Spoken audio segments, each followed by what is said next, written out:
बहुत समय पहले की बात है।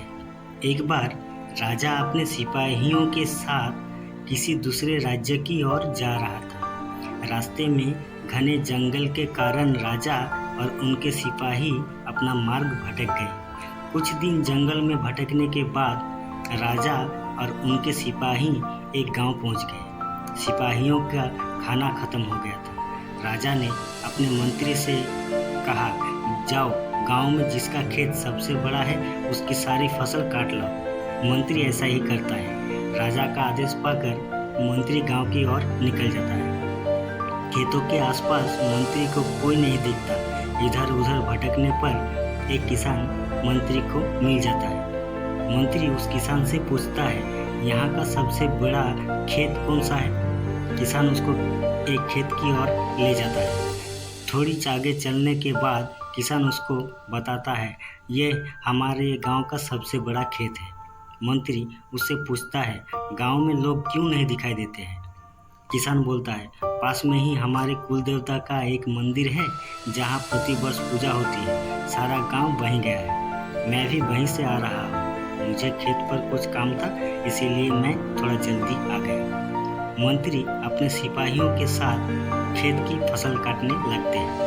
ये देखकर किसान मंत्री से बोलता है, आखिर आप लोग क्या कर रहे हो? सिपाही बोलता है, हमको सबसे बड़े खेत की फसल काटने का आदेश मिला है। किसान बोलता है, मुझे क्षमा कीजिए, मुझसे गलती हो गई। इससे भी बड़ा एक खेत है हमारे गांव में। मंत्री और सिपाही किसान के साथ उसके पीछे पीछे चल देते हैं। बहुत आगे जाने के बाद एक खेत दिखाई देता है जिसकी फसल उतनी अच्छी नहीं होती और ना ही इतना बड़ा खेत होता है जहाँ से चलकर आए थे।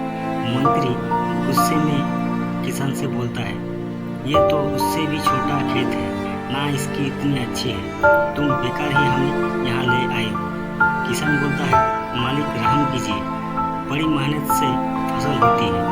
अगर आप ऐसे ही फसल काट लेंगे तो खेत का मालिक और उसके बच्चे क्या खाएंगे? इतने दिन के इंतजार के बाद फसल काटने का मौका मिलता है।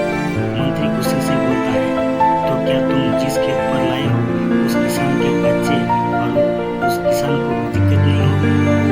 किसान बड़ी विनम्रता से कहता है, मालिक, अगर उस किसान को कोई दिक्कत होती तो वो आपको अपने खेत में आपको लेकर क्यों आता? क्या ये खेत तुम्हारा है? जी हुजूर, ये खेत मेरा है, इससे छोटा है और मेरा है। आप इसकी सारी फसल काट लीजिए, मुझे कोई आपत्ति नहीं है। पर जिस खेत पर मैं आपको ले गया था वो मेरा खेत नहीं था। मुझे पहले पता नहीं था कि आप किस उद्देश्य खेत के बारे में पूछ रहे हैं। जब मुझे ये ज्ञात हुआ कि आपको फसल काटना है तो मैं अपने खेत पर ले आया, क्योंकि मैं स्वयं इसका मालिक हूँ और इस खेत की फसल पर मेरा पूरा अधिकार है। इसलिए मैं आपको यहाँ लेकर आया। मंत्री किसान की बात सुनकर इतना प्रसन्न हुआ।